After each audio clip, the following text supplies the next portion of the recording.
Magandang araw sa lahat. Welcome back sa isang makabuluhan at masayang episode ng Kalambag, kung saan ang tinig ng kabataan ay may dating. Ako nga pala si Justin ng Team Kidapawan at samahan niyo kami ng aking mga kaibigan sa kwentuhan na may puso at di malilimutang alaala. Sa patuloy na sumasabaybay at sumusuporta at nakikibahagi sa kwentuhang makabuluhan, kamusta na po kayo mga kaibigan, viewers? Sana ay nasa maayos kayong kalagayan, ligtas at masaya kasama ang inyong mga pamilya. Noong nakaraang episode, ating tinalakay ang napakahalagang selebrasyon ng Araw ng Kalayaan, kung saan binalikan natin ang kasaysayan, pinag-usapan ang kahalagahan ng edukasyon sa kalayaan at kung papaano ang edukasyon sa kalayaan ang apoy na nagpapabago sa kinabukasan ng ating bayan. Ngayon naman, bilang pagdiriwang ng Father's Day, isang espesyal na episode ang inihanda namin alay sa haligi ng mga tahanan. Ngunit, bago tayo magsimula, kamustahin muna natin ang ating mga kaibigan. Alamin natin kung ano-ano ang pinagkakaabalahan nila ngayong linggo. So, siguro let's start with Kuya Akim. Ako talaga inauna, no? So, thank you so much, Justin, for the wonderful introduction, no?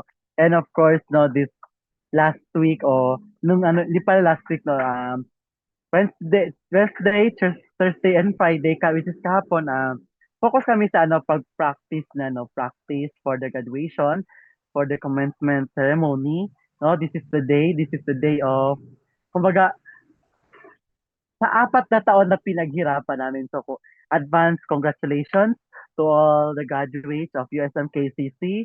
No, talagang nagbunga lahat ng pinaghirapan natin. And of course, kayon kagagaling ko lang sa review center. No, shout out yan sa yan sa mga nagre-review diyan sa Carl Balita Review Center, Kidapawan City Branch, no. Diyan ako galing yan, of course, no. Ayun, tuloy pa rin naman, but graduation is, kumbaga magandang moment siya, but for me, the moment of truth is on September 21, no? Manifesting for top 1. Sige, top 1 in licensure examination for teachers. Diretso yan. Wala nang paligoy-ligoy pa. Oo, so it's a good manifestation, no? And of course, no, kumusta hindi naman natin si Meryl, no? Another Meryl again kasi we have Meryl, no? We have Meryl Encencio, which is my BFF. And now we have another Meryl from Bacolod, no? Negros Occidental. So, ayan, let, let us kumaga, hayaan natin siya mag-introduce sa kanyang sarili. Ayan, Meryl, come, introduce mo muna yung sarili mo, and of course, kamusta ka today and how's the feeling na nandito ka sa Kalambag ngayon? Hello po, from Manapa, Nagasofden. Ako po si Meryl Pastas, no? From Team Negasano. Umuulan po kasi dito ngayon sa amin, so hindi po siya masyado audible. Pero narinig naman po ba ako?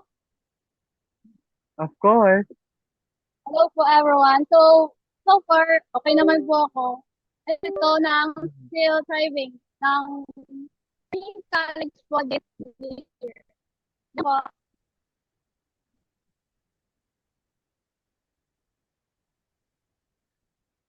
Okay, sige. Thank you so much, Meryl. How about, sige, dumayo tayo kay John kasi this is the first time na mamimit ko si John. Hello po.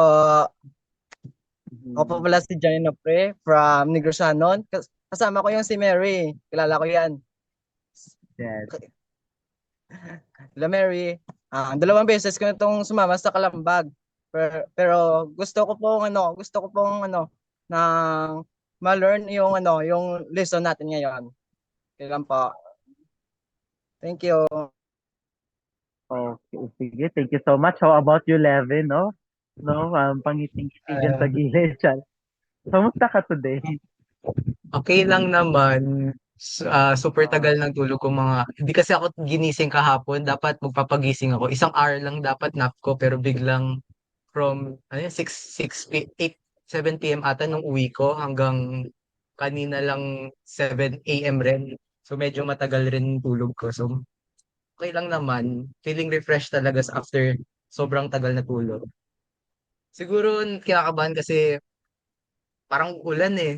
napan ewan ko kung sa inyo, pero para sa amin uulan, ang dilim ng langit. Pero okay na rin yun kasi lalamig naman. Gusto ko yung mahangin, eh, ang init ngayon, eh. Kaya 'yan, Ah, okey lang naman ako ngayon, excited sa magiging topic natin kasi parang sobrang lapit nito sa mga puso natin and parang mas maggo-grow tayo together 'pag nalaman natin yung like stories ng bawat isa. So yun lang, thank you.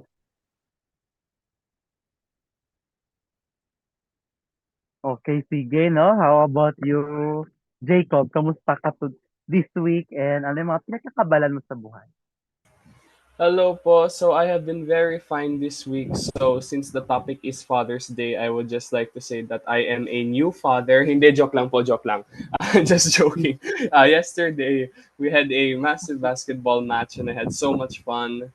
Then I got to walk around with my team afterwards and we just hung out and it was just a nice time reconnecting with my old classmates and friends since yeah, sadly I am transferring out of Lagro. So yeah, that's how my week was spent.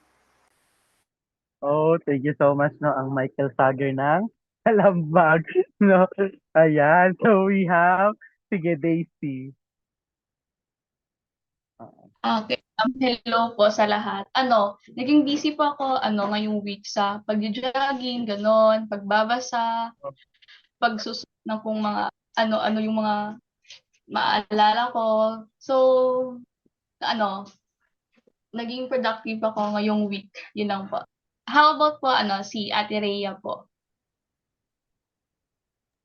Ayan, isang makulimlim na hapon sa ating lahat kasi dito sa amin, sa Kidapawan, paunti-unting bumubuhos yung ulan pero okay lang naman. Naririnig ba ako diyan? Okay, 'yan. So far yung week ko is very productive. I am learning to discover new recipes kasi I'm upcoming second year. So ano na, abang-abang na lang sa magiging kalabasan ng kurso namin ngayon ngayong year. So I'm a culinary student kasi so need namin na mag-research ng mga panibagong recipes. Ayun, nawili ako sa pagbabasa, sa panonood ng mga podcast.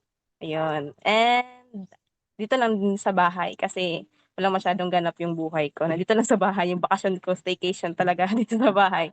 So, ayun, sino pa ba? Si Justin, yung huli-huli. Kamusta ka, Justin? This week naman po, okay. I do part-time job na rin po para makaipon and of course to buy what I want, especially needs sa college. So, yun lang po. Sige, thank you so much, Justin, no? In order for us to start this special event, no? Or should I say, special episode, no? So, alam ko pinaghanda ng lahat, but let's go back to Jacob. Jacob, take it away. Thank you so much, Kuya Kim. So, because everybody's so excited, let's just go straight into the questions. And the first question I would like to ask you all is what is your most memorable memory with your father? How about let's start with Levin? Leviner? Siguro parang marami kasing memories, eh, kasi ewan ko kung sa iba pero para sa'kin madami akong memories with my father. Siguro yung pinaka-memorable yung time na binibiro niya ako kasi yung tatay ko, ewan ko parang science guy siya, parang mahilig siya sa mga science stuff. Triny niya kasi nung college na maging scientist. Nag-ano siya, BS Chem. Pero nalaman niya na kailangan mo pa pala mag-take ng like masteral ata yun after nun. So parang hindi na niya pinurso kasi tinamad na siya. So, siguro yung times na sinasabihan niya ako na maging astronaut daw ako paglaki ko, baka maging scientist daw ako paglaki ko. Parang biro niya na maging gano'n ako kasi yun yung gusto niya sa sarili niya na maging scientist sana siya or astronaut. Pero yun yung mga gano'ng biruan lang, yung mga gano'ng times, yun yung like pinaka-memorable para sa akin. How about how about sa iyo, Kuya Akim? Ako? Ako, sige. So, siguro parang isa lang yung talagang nananatili, no? Kasi nga sige, um, 8 years old kasi when my parents were decided to separate, no? But before na may yung lagi yung Sunday bonding sa amin, especially sa Manila too. Parang yung talagang sabi namin na na talagang yun yung parang naging regular bonding namin as a family, no? But in the end, hindi nila ipaglaban due to some reason. So, nag-separate, of course. But, kumbaga, para sa akin, isang moment na, na talagang, sabihin natin na nabuo man lang yung family ko in just how many years din, no? Yung mga pinanganak ko hanggang nag 8 years old ako before we get back here dito sa ng mama ko sa homeland ng mama ko which is here in Kidapawan City. So, yun lang yung talagang nag-remain as memory sa akin. And maganda rin yun siya, especially for the families na na magkaroon ng mga memories. Kasi tawag nito, yung mga memories na yun, you can share it also to your future family kung may sarili ka ng pamilya. Of course, kami ng mga lola't lola nyo. Yung parang gano'n ng mga story. I don't know if na-experience nyo yun, no? Based lang to sa research, no? Na aking na tawag nito. Kasi connected din kasi sa family yung yung thesis ko. Then another one is tawag nito, of course to their friends din na uy, kami ng parents ko. Ewan ko kung ginagawa nyo to nung bata kayo. Yung bata pa kayo, si literal na grade 1, uy, uy, nung Sunday, pumunta kami ng Manila Zoo. Nung Sunday, pumunta kami ng Luneta Park. Yung parang gano'n ng mga, ng mga stories na binabahag kung kunwari painggitan ng moment. Oo, yun yung mga yun yung mga memories with my dad na, kasi, of course, dad ko kasi siya naman yung gumagasto nun, no? So, siya rin yung provider namin. So, parang yun yung time niya para to have a bond with us, no, na kahit pa paano, meron din, tawag na to, ka, meron ding, memories na mabubuo, of course. So, sige, how about you, Levin? Ay, Levin, not Levin, Jacob. Mm-mm. Oh, this is hard because there are just so many memories. But the one thing I want to highlight is one of the more recent memories I had where my uncle, aunt, and my cousins came to visit our house over for, I think it was for my mom's birthday. And since my cousins are basketball players, we decided to hit by the nearby court and played a few games. And my two uncles that live nearby came along with us along with a visiting uncle, and my dad came along, and we just had a lot of fun shooting around. And I got to see my dad, who was formerly a really good basketball player, like a neighborhood legend level basketball player, but almost PBA level. Um, just playing around with us again, even if he's a bit old now. He was still cooking me, not gonna lie. So yeah, that was my what recent but memorable memory.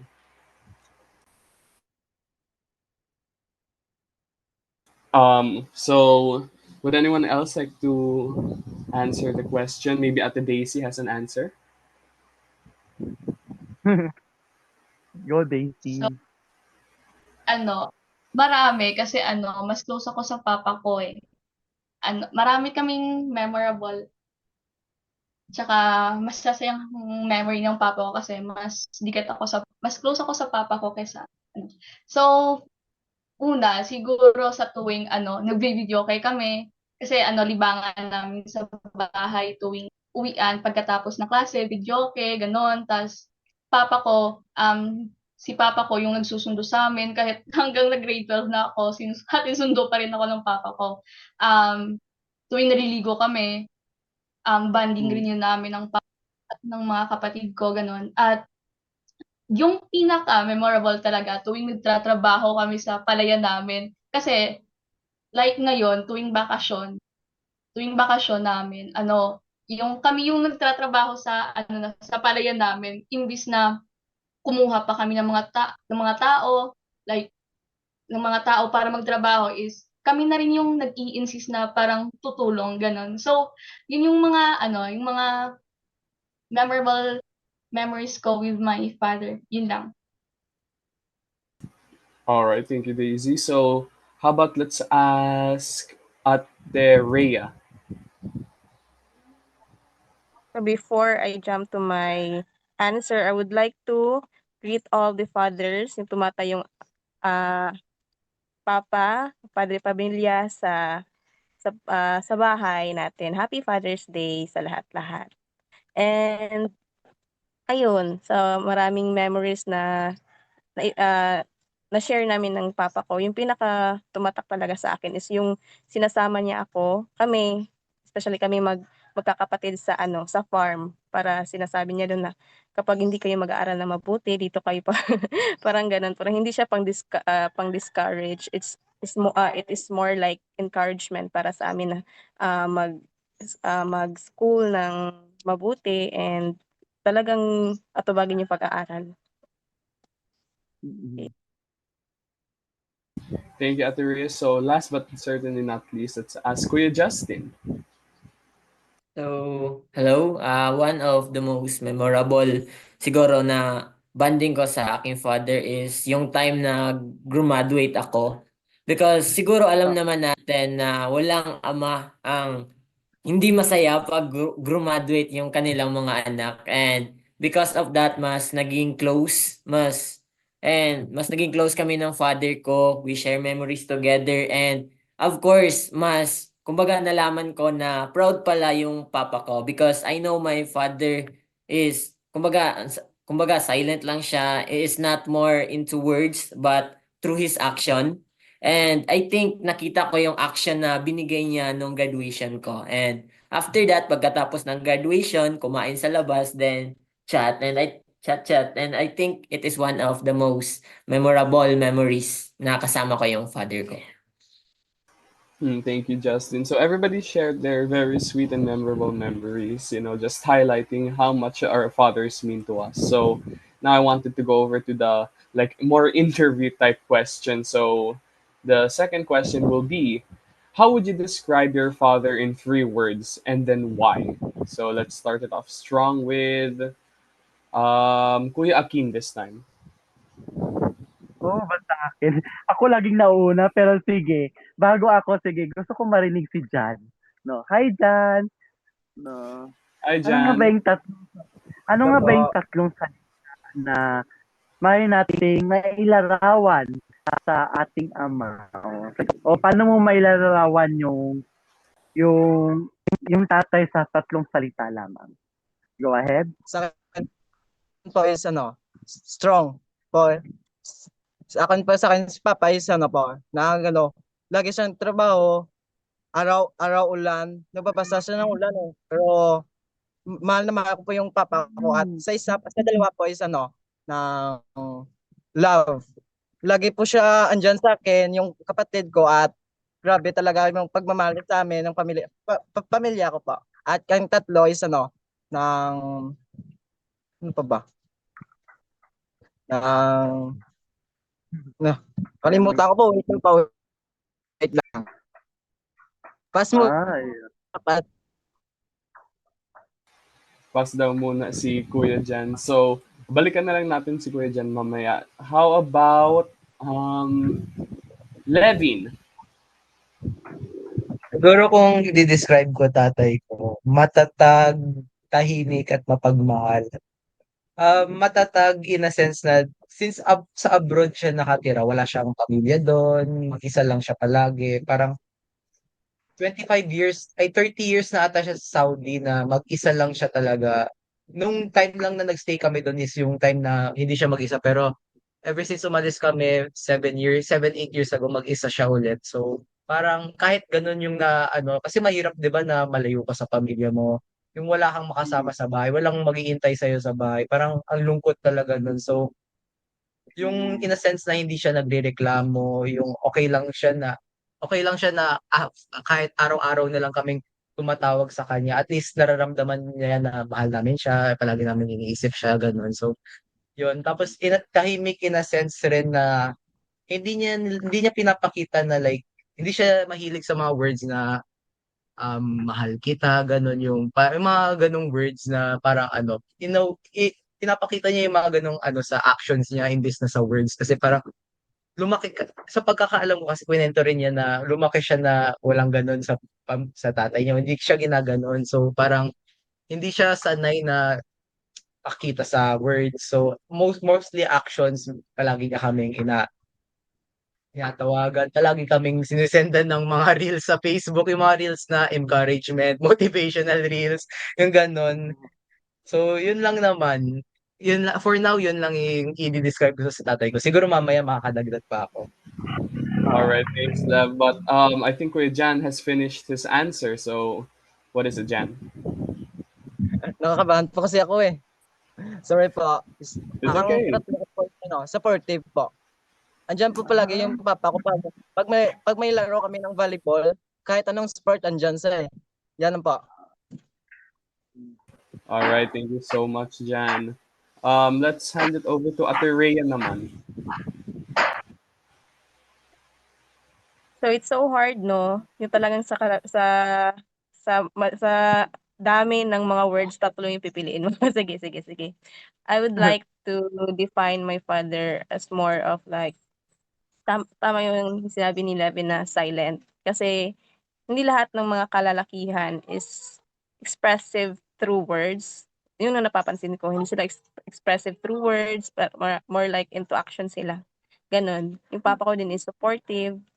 Kung alam nilang nakakabuti sa akin, support sila. Kung hindi naman, parang parang magbibigay sila ng mga words of wisdom na parang hindi sila makikialam sa desisyon ko, pero may gabay na at aral yung ibibigay nila sa akin. And most of all, provider. Kahit hindi nakatapos yung papa ko sa kolehiyo, nagawa ng paraan yung mga pang-araw-araw namin na pangangailangan with my mother. Nagtutulungan sila para maitaguyod yung mga kanya-kanya naming mga dreams in life and yung gusto naming makamit sa buhay. Ayun. So, next, kay Meryl kaya gusto kong marinig yung boses ni Meryl.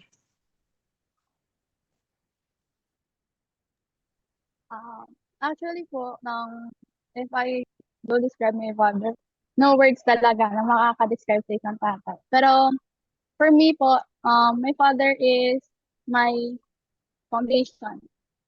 Hindi po ng sarili ko, but of course, ng buong family. He's also been my shield. Yung pinapuputlasan ko talaga sa lahat ng mga. Kahit yung ko lang, agad yung magtatanong, ano po yan? Ba't naman yan? Ganun po. Then, last, he has been my hero. Hero ko pa talaga si Papa. Kasi po mas close po talaga ako kay Papa. Before he left, it's been 9 years, but still, I really, thought he's my hero po. Yan lang po. Thank you. Thank you so much, Ate Meryl. So, how about let's hand it over to Ate Daisy? Okay, agree ako sa sinabi ni Meryl, no words can describe our father. Hindi sapat yung tatlong salita para describe ko yung papa ko. Pero, sige. My papa was always being my hero, as in, like, andyan siya palagi. Oh, wait, I'm too emotional. Andyan siya palagi para sa akin. Like, like, malayo kasi ako sa family ko, ganun. Like, isang chat ko lang, ganun. Like, tawag siya kaagad kasi, alam niya na I need him, ganun. My father was, maingay kasi yung papa ko, kaya mas naging close kami ng papa ko kasi parehas kami maingay. Supportive, like, nangyari yon first time kong magdala ng friends ko sa bahay namin, nung grade 12 na ako, first time kong magdala ng kaibigan doon. Like, as in, doon niya pinatulog sa bahay, alagang-alaga niya, siya mismo naghanda ng pagkain para sa mga barkada ko, siya mismo yung nag-prepare, siya mismo yung nag-asikaso, like, yung parang kaibigan niya, hindi ko kaibigan, like, parang tinitreat niya na anak niya, kaya yung mga kaibigan ko, naging close na din sa papa ko kasi, siya, mabait, puwela, maingay, supportive, ganun. So, yun, dun ko ma-describe yung father ko.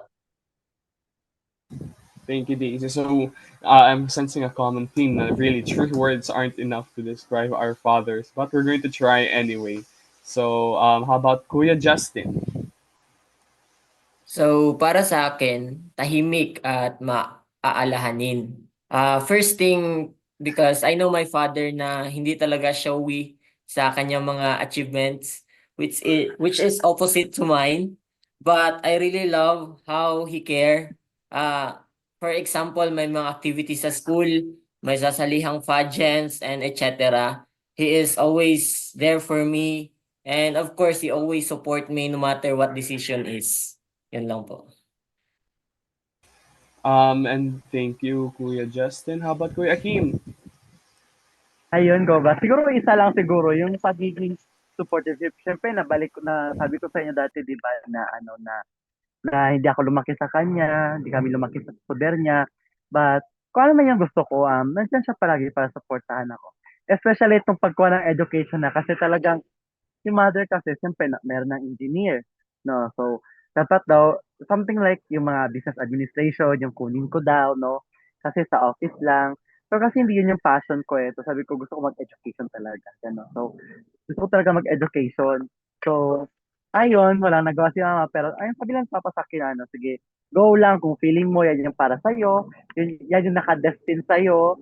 Yan yung ibibigay sa'yo ni Lord. Then, push lang, gano'n. So, parang ano siya, wala wala siyang ano, hindi siya tawag nito, hindi siya nakakalito kumbaga. Go with the flow lang, gano'n. So, back to you, Jacob. Thank you, Kuya Kim. So I'm going to answer this question too, which is a bit embarrassing because I don't typically tell my parents how much I love them, but I really do. So I wanted to describe my father as number one, resilient, because I swear to God, the things that my father has endured throughout his lifetime is so impressive. And most of the time, that when he takes these big sacrifices, like he had being forced to drop out of school to work, going into a foreign country just to be able to support his family, like that's really big. And my dad did this at a very young age, and they still being young, it's much harder than being experienced without having that experience. So resilience is definitely number one. Then number two has to be hero, because my dad has saved me so many times. He really is like uh he's the definition of a protector of the family. My dad, he is just the bravest when it comes to fighting for his family whenever there's opposition. Even if it's not opposition in the traditional sense, even if it's just like a minor problem, my dad is willing to throw his all at it if it just means making things a bit easier for me or for my family. And number three is his justice. I just wanted my father is a very just man. He's very disciplined. If that's connected, he always does the right thing no matter what happens. He always chooses right over wrong, even if the right sometimes is the less walked path, is the harder path for him. He's always going to do the right thing. That's one of the things I want and I wish to continue on from him. So now that all of us have shared our answers, let's hop over to the third question. And that actually connecting to what I said last. What is the most important lesson you've learned from your father? And why do you want to carry it on for the rest of your life? Oops. So this is a big question. So let's start naman with Kuya Jan.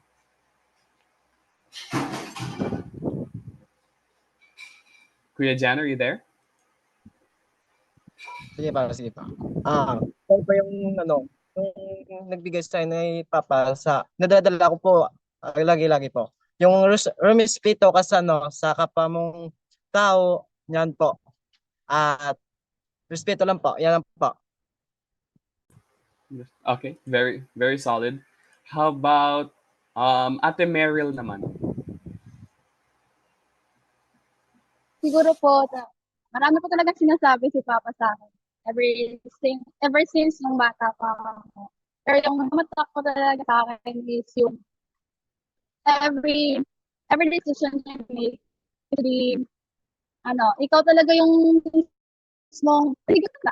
Then, if hindi mo talaga kaya yung decision na yun, ask God, paano mo yun gagawin. Hindi mo dapat kailangan God, decision mo yun.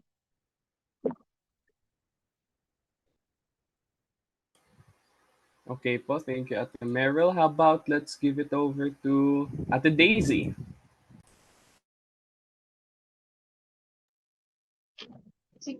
Siguro yung yung pagiging totoo sa sarili.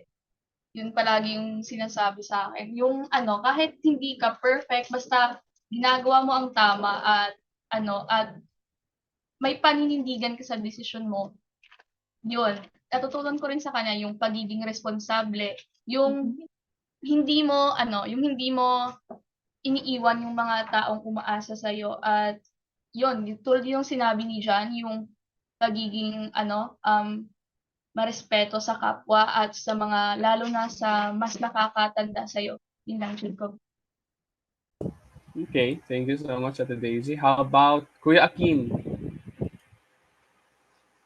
Okay, thank you so much. No, so I think the lesson that I have learned from my dad is that to be kind at all times, to be kind, no, spreading kindness to everyone, because we believe that this kindness is kung ano yung binigay mo sa kapwa mo, babalik din sa'yo, just like yung golden rule ni Confucius. Yun yung lagi niyang sinasabi sa akin, that siyempre if nagpakabait ka sa ibang tao, of course, masusuklian ka rin ng kabaitan, gano'n. And of course, another one is, kapag, kahit na hindi, kahit na, tawag nito, pinakitaan ka ng hindi maganda against you, gumawa siya ng action against you, but as long as na, ayun, naging mabait ka pa rin sa kanya, in the end, no. Kumbaga, Diyos na yung bahalang, ano na sa'yo, bumawi para sa'yo. Parang gano'n. So, spread kindness. How about you? Um, Levin? Oo, I think. O, sige, Levin. Siguro natutunan ko sa father, natutunan ko sa father ko is maging responsable and wag palaging, hindi yung basta-bastang sumusuko. Kasi lumaki ako nung nasa Saudi ako, yung nagtatry ako ng iba-ibang sports kasi since homeschool lang ako, nasa bahay ako palagi, wala akong sports, walang PE, ganun. So gusto niya maging active ako. Pero yung naging trend kasi sa akin is mabilis ako sumuko na parang feeling ko na hindi na ako gagaling, parang nahihirapan na ako, bigla ako sumusuko. So yun, may naalala akong time na like kinausap talaga ako ng tatay ko na um, if kung gusto ko talaga yung sport na nilalaro ko. Kasi parang yun ata yung sa soccer kasi at football kasi ako noon nagpa-training tapos parang napansin ng tatay ko na palagi ako matamlay pag sinasamahan niya ako dun sa training. So parang nakita niya na tinanong niya ako if yun ba talaga yung gusto kong sport ganun. So hindi ako nakapagsagot sa kanya nung time na yun. So parang naisip na lang niya i-stop yung training ko and sabi rin niya sa akin na ako na lang yung mag-venture kung anong gusto kong sport, ganun, kung ano yung nahaanapan ko na parang yun yung nakaka-motivate talaga sa akin na maglaro, ganun. So, yun nga, yung hindi sumuko agad, yun lang naman. All right, thank you, Levin. So, how about Kuya Justin?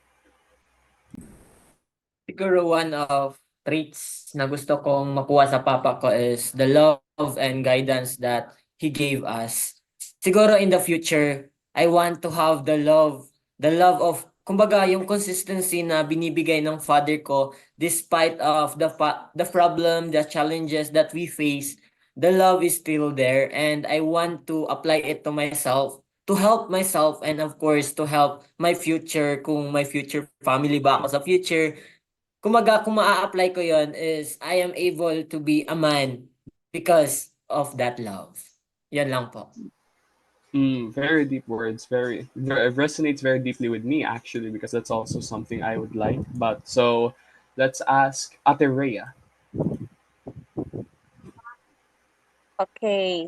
So, wala naman sigurong parang guidance yung mga father natin na talagang hindi importante. Lahat yun ay pangaral para sa atin lahat. So, yung tumatak talaga sa akin is the importance of having education in our life. Kasi, in fact, yung papa ko, hindi niya nakamit yun sa sarili niya. So, gusto niya makamit niya yun sa mga anak niya. So, ito yung parang pinaghahawakan niya sa amin na ito dapat yung mga anak ko makapagtapos. Kahit anong mangyari, kahit anong unos na kakaharapin, dapat kailangan na magsitapos kami sa pag-aaral. Kasi ito yung, alam naman natin yung edukasyon yung hindi makukuha sa atin di ba? Kahit na anong gawin mo sa buhay, hindi matatanggal sa pangalan mo, ikaw ay edukada at nakamit mo yung mga gusto mo sa buhay through education. So yun yung talagang gusto niyang makamit sa amin sa isa. So ayun, umulan na nga. So ayun, back to you, Jacob. Thanks, Ate Rhea. So I'm going to answer this question too. And going back to my last answer, what I want to learn from my father is just this overwhelming sense of justice, because I think that justice and doing the right thing is what sets us apart from is what makes us human, and that's what sets us apart from other living things. Just because, admittedly, admittedly, I have chosen some wrong decisions just to make some life easier for me, but only on a minor scale. I'm not that bad of a guy, so I just wish that I could carry over my father's sense of right or wrong, and the way that he just takes it to such a high degree. That's something I would like to learn. So now that again everybody has shared their answers, let's go on to the next question, which I'm pretty sure this is going to hit home for a lot of us. Are there any things that you haven't told your father that you would like to say now? Oh, now this is a good question. So let's start with Ate Daisy.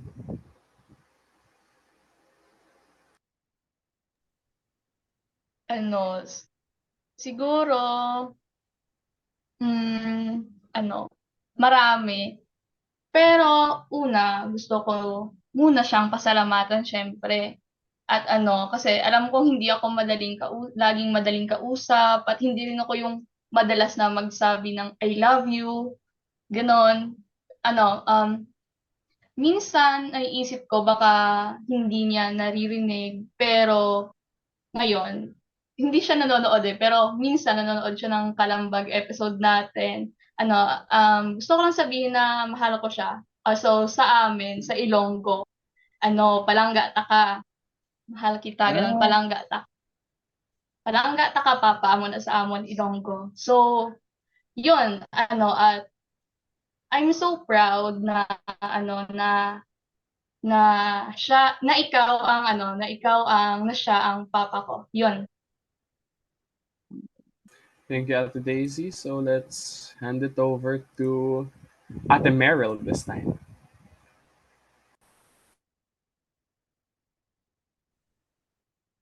Kaya rin ni Ate Daisy, gusto ko sabi ng I love you kay Papa. Same po kasi kami Ilonggo. Kaya po, palangga kita, Papa. Okay. But, honestly, since nung bata ko, palagi niya talaga naririnig na I love you ako. Tapos may hug pa yan, practice. Yung gusto ko talagang sabihin sa kanya is, open up sa kanya about my real gender. Yun po talaga yung gusto kong ano sa kanya i-open. Pero, wala tayong magagawa sa sarito. So, it's okay. At least na nakasama ko siya, di ba? So, I love you, Papa. oo. Yan lang. Okay, so thank you, Ate Rhea. It looks like Kuya Akim has something to say. Go, Kuya Oo. Akim. Ako talaga, siguro, same with, Meryl, no? Siyempre, especially the fact, I don't know kasi sa perspective ng dad when it comes sa anak nilang girl na naging lesbian o naging bisexual lesbian. Unlike dun sa father na may gay son, ganon.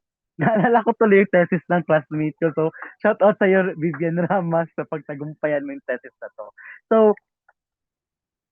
mahirap talaga na you could say, you could open up your true gender identity to your dad, oo. Na, of course, una, talagang hindi niya tanggap that may Barbie doll siyang anak.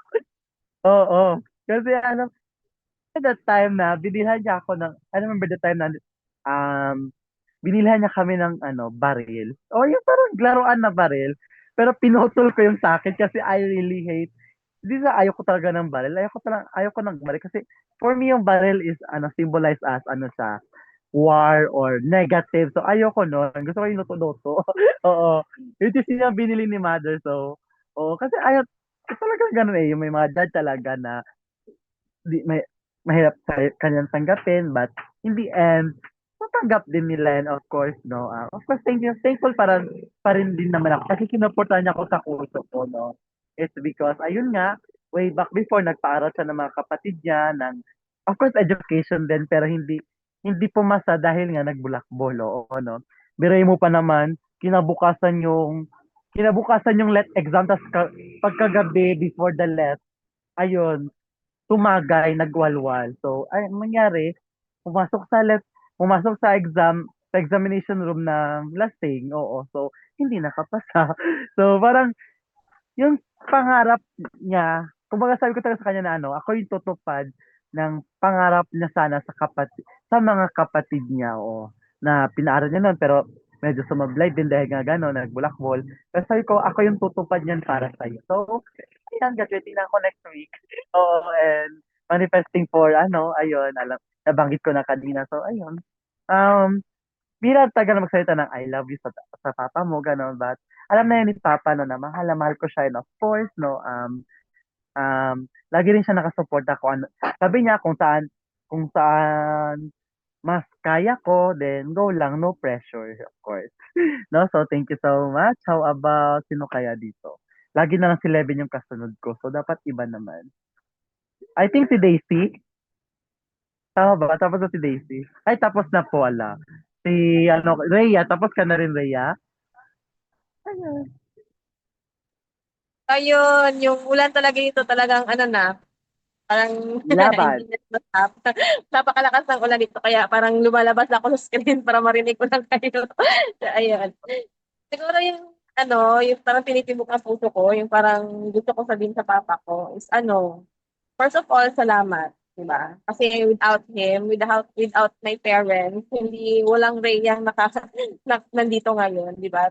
Pasalamat ako sa presensya nila, yung talagang hindi nila sinukuan yung mga anak nila. Kasi, 'di ba, hindi lahat ng mga pamilya ay biniyaan ng complete family, 'di ba? Hindi naman sa Oo. dinidictate yung mga broken family, gano'n. Kasi pasalamat na lang talaga tayo may mga complete family na mas pinili ng mga parents natin yun.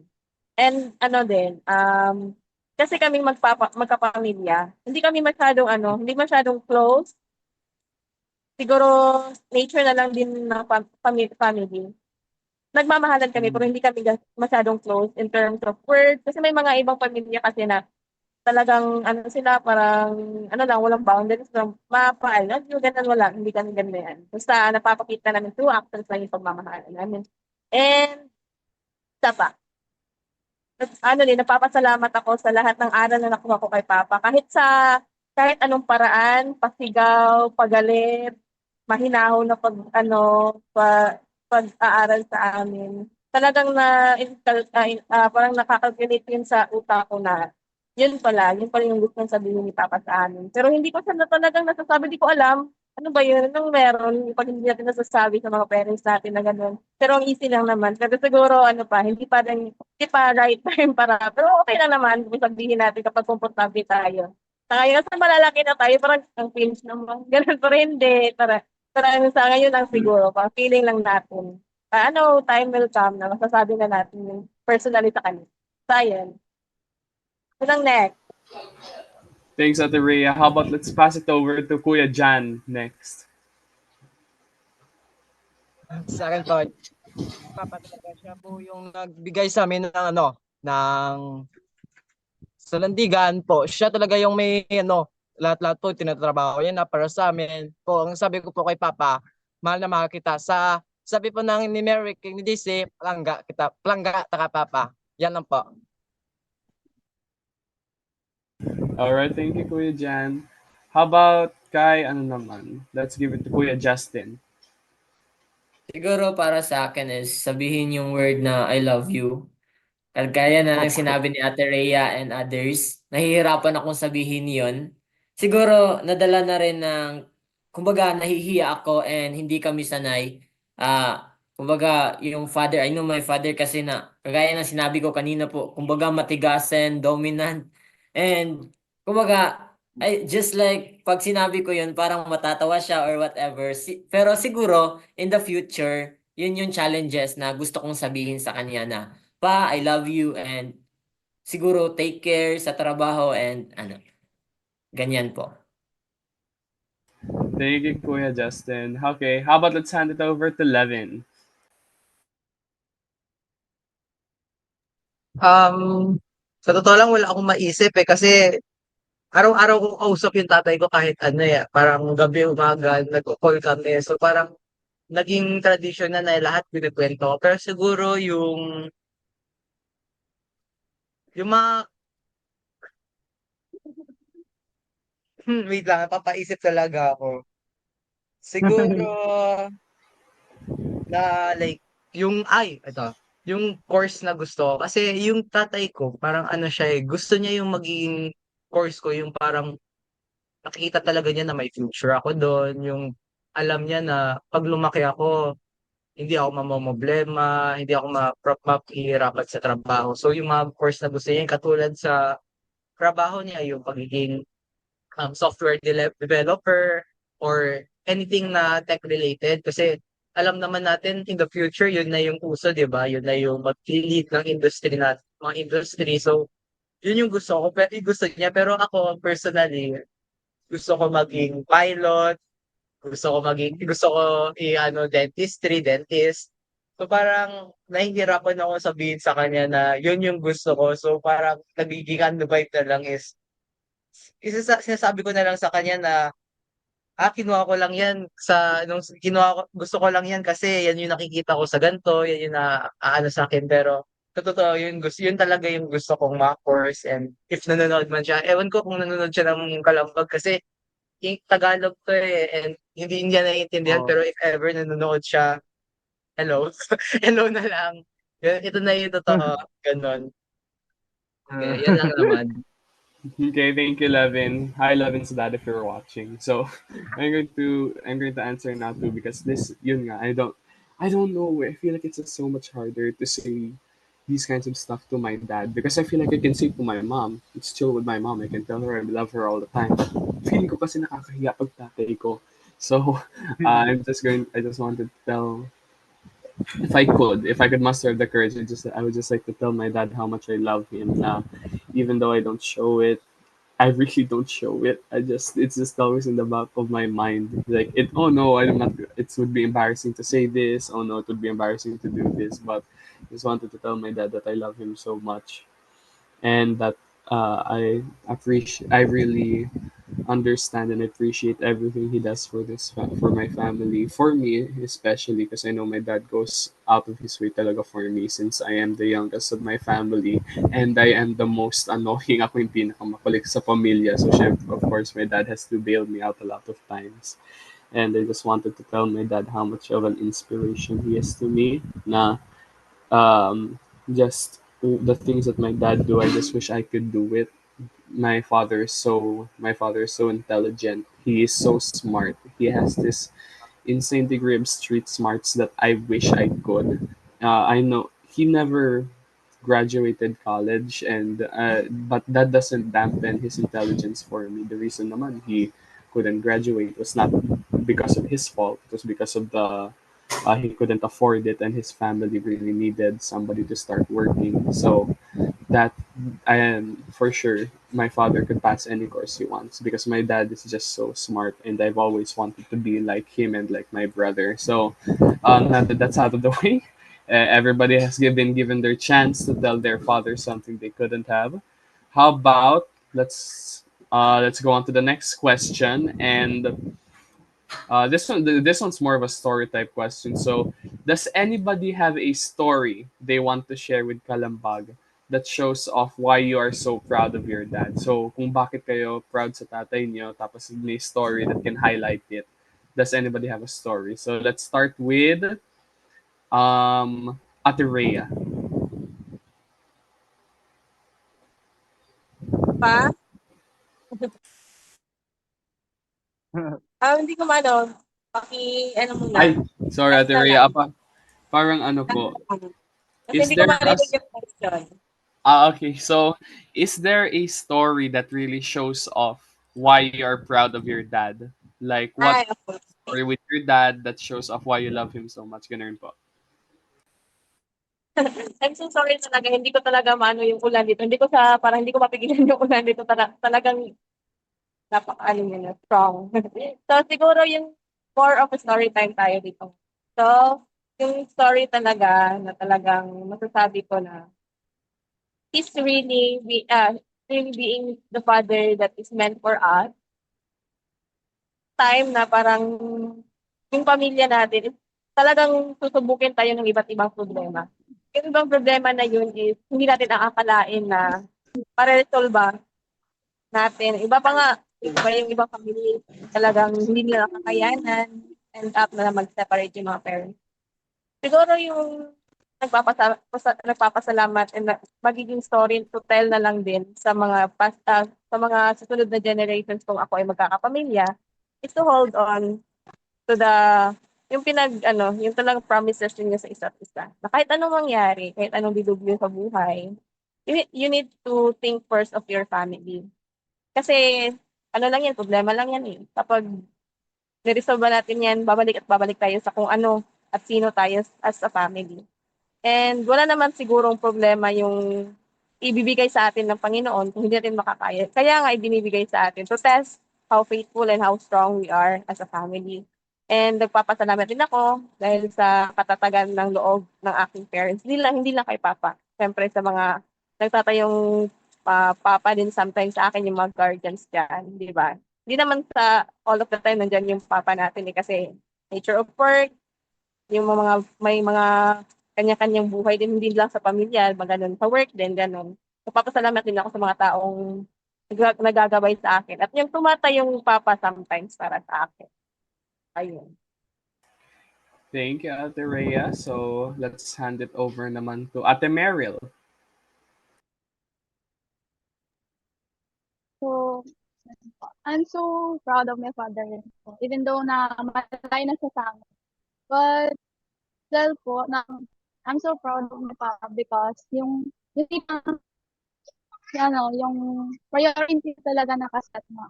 Even though na busy siya sa work, maraming ginagawa, inuna niya po pa rin sa kami. Yung family niya talaga yung center of his attention. Then, he's been my shield din po. Na, syempre, prinsesa po yung niya sa akin eh. Nung that time, ako pa lang yung anak ni mama. Ako po talaga yung prinsesa ng buhay niya, ganun po. And I'm so proud of my papa talaga because nga talaga, he's my hero. Like, he's my hero. Ayun lang po. Okay. Thank you, Ate Rhea. So, medyo nauuhaw na po ako. That's why my voice is a bit dim today. Ay, si Ate Meryl pala yun. No? Sorry, Ate Meryl. So, let's pass it on to Kuya Justin naman. Siguro yung time na na-hospital ako because doon ko na see yung guidance and support na binibigay sa akin ng father ko. Whenever I have, kumbaga, health issues, pinapacheck up niya ako and he is willing na iwanan yung work niya para sa kapakanan ko, and I think it is one of the most valuable nga, kumbaga ituturing ko na kumbaga ito pala yung action na binibigay ng father ko, hindi sa words but through his action, and doon ko na-realize na yung love niya not by words but through his action. Yan lang, Kuya Jacob. Thank you, Kuya Justin. Again, I am a bit thirsty. Sorry so my voice is going to be a bit off. Let's go to Ate Daisy naman. So ayun na nga, proudest moment. Siguro sa bahay kasi hindi talaga may iwasan like magkagalit, mag-away, ganon. So one time when I was grade 12 ata yun, like nagkaroon ng away sa bahay, ganon. Like to the point na umalis yung mama ko kasama yung mga kapatid ko. Ako, syempre, mas close ako sa papa ko. Sumama ako sa papa ko. So, yung kapatid ko, 3 kong kapatid na mas nakakabata sa akin, sumama sila sa mama ko. Pumunta sila sa papa ng mama ko. So, proudest moment is, si papa ko yung nag-ayos, like, tahimik, hindi siya nagsabi na ganito yung gagawin niya. Like, as in, tahimik niyang inayos yung problema namin sa bahay. Like, kinabukasan, pumunta siya sa bahay ng lolo ko sa mother side, pumunta siya sa bahay doon. Then pagbalik niya, kasama niya na yung mama ko tsaka yung mga kapatid ko. Kaya doon ko napatunayan na proud ako sa papa ko kasi um, nalampasan niya and naayos niya, naresolba niya yung problema sa bahay namin. Yun lang, Jacob. Thank you, Ate Daisy. So, let's go over to Kuya Akim naman. Ayan, hello. Hello, no? So, you know what, no? Kahit na sacrifice ni mother ko, kumbaga yung ano, tawag na to, yung sustento o yung financial needs namin, binigay niya pa rin sa amin. Kahit sabi natin minsan, kulang, minsan, talagang, di talaga sapat, but in the end, nandiyan pa rin siya, no? To willing to support us financially. And, siguro yun yung proudest thing na, kahit na sabihin natin nagkamali siya in the past, at least pilit niya pa rin tinatama o hindi niya pa rin kami pinabayaan ganon. And siguro mahalaga yun hindi lamang sa ilan dyan, kundi pa sa ilang mga papa pa rin na okay sa ating lahat na kung nagkamali man tayo, there's always a chance to make it right, to make our mistakes and be right in the future. So, ayun, yun yung mahalaga na na talaga sabihin ko na nakapart ako sa tatay ko. How about him? Ako ba, Kuya Akin? Oo, ikaw. Ayan, hindi ko kasi narinig eh. Siguro, proud ako sa tatay ko in a sense na pinakita niya na parang kami rin yung, hindi ko alam kung sino nagsabi nito, pero pinakita rin niya na kagaya nung past na nagsalita, kami yung priority niya. Pinakita niya na wala siyang ibang inaano. And in a sense na, kasi sa line of work niya, so, kailangan niya mag-aral ng mag-aral. Palagi siya nag-aaral. May mga bagong mga programming mga kung ano-ano. So palagi siya nag-aral. And proud ako dun in a sense na parang napakita rin niya na sa akin na mahalaga talaga mag-aral. Lagi ka talagang mag-aaral kahit anong mangyari. Kahit anong piliin mo, lagi kang mag-aaral. And napakita rin niya sa akin na masipag talaga siya.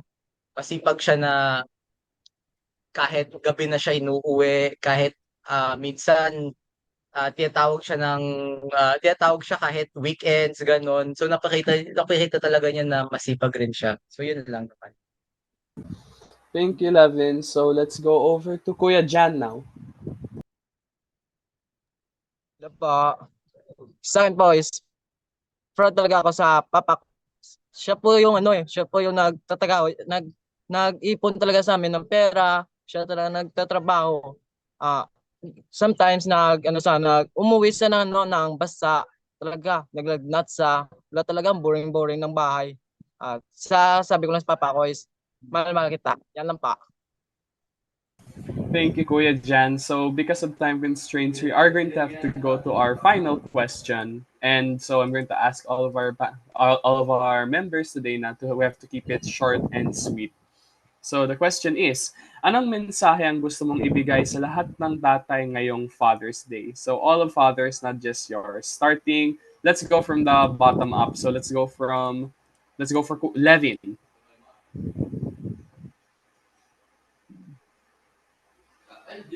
Levin? Ito. Akala ko nahirapan ako magbukas ng mic. Siguro, maraming salamat po sa lahat ng nagsakripisyo para sa kanilang mga pamilya. Hindi man nila palaging nasasabi or napapakita is ramdam naman yung pagmamahal nila, and sana huwag kayong magsawang gabayan at mahalin kami. And happy birthday. Happy birthday. Father's Day po ulit sa lahat. Happy birthday tuloy. Thank you, Levin. Next, Ate Daisy. So, hello. Sa lahat ng tatay, lalo na sa tulad na tatay ko, at sa mga tatay nyo rin na sabi nyo nga hindi expressive, gano'n. Kahit hindi kayo laging pinapalakpakan, alam namin kayo yung dahilan kung bakit may matibay tayong tahanan. Sana magpahinga rin kayo. Sana maramdaman yung sapat kayo at sana ma-feel nyo na mahal namin kayo kahit hindi man namin sinasabi na I love you, pero through actions naman gano'n. Kasi ano, sa totoo, hindi lang kayo yung ano, haligi ng tahanan or haligi ng bahay. Kayo rin yung haligi ng ano, ng mga puso namin. Yun lang, Jacob. Thank you, Ate Daisy. Next is Ate Meryl. Po again. Sa lahat po tayo, Happy Father's Day po. Thank you din po sa lahat ng support at pagmamahal na binibigay niyo sa amin bilang anak. At hindi lang po talaga sa papa ko, na sa lahat po ng nagiging tatay ko na sa trabaho man yan or sa school. At sa lahat po ng tatay, feeling tatay. Happy Father's Day po sa inyo lahat. Thank you, Ate Meryl. Next is Kuya Justin. Siguro yung gusto kong sabihin is Happy Father's Day to all the fathers, yung mga tumatayong ama ng kanilang tahanan. Thank you for always guiding us, protecting us through the daily challenges, mga problem that we face. Hope that your love and kumbaga consistent yung love nyo para sa amin, and we are so proud of you. Yun lang po. Thank you, Kuya Justin. Let's go over naman to Kuya Akim. Ayan, no? So, maraming salamat, no? Sa mga papa. And of course, I'm very proud of sa mga tatay rin na sinanggap ng maluwag yung mga anak nilang kasapi sa LGBTQIA+ community. Higit sa lahat yung suporta nila na binigay sa kanila, as well as, the message is this, hindi lahat ng tatay natanggap yung matatanggap ka agad, but we as an anak, we still waiting for your acceptance. We still waiting for you to accept us, to yung makita ko ano yung halaga namin sa mundong ito. And of course, no, yung yung talagang buong pagmamahal na ibibigay nyo sa kung sino man o ano mang tinahak namin na landas. So happy Father's Day, and sa lahat ng tatay, nagpakatatay, provider ng family, happy Father's Day. Ha? Thank you, Kuya Akim. Next, Ate Rhea.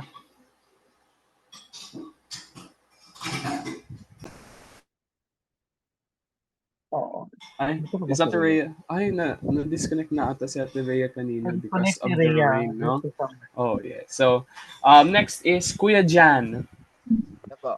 Sa all fathers, Happy Father's Day. Proud na proud talaga ako sa tatay. Yan lang po. Thank you, Kuya Jan. And last but not least, I'll just say my thanks to all the fathers out there. So thank you all of the fathers out there who are doing their best to support their families, whether that's young fathers, old fathers, new fathers, or whatever's in between. Thank you so much for giving your all to support your family and the next generation of humanity. So let's hand it over naman to Kuya Justin for the synthesis.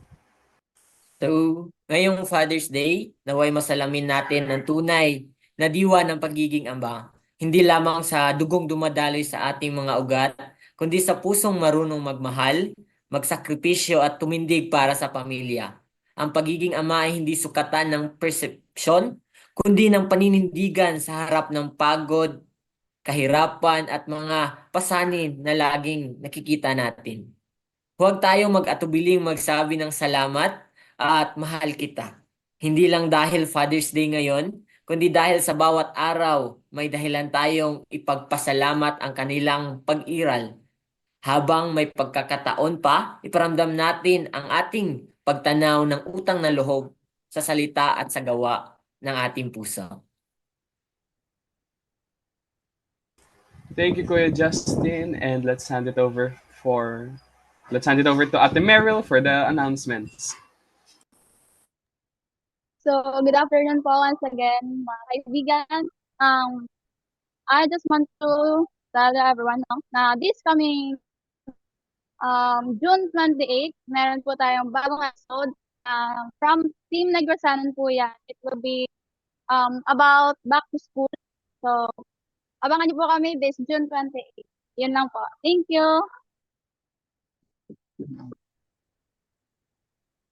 Okay. Okay na. Sige, Dagdagan so, ko sige. May dadag ka pa, Meryl? Go ahead. Yan lang po so far. Thank you po.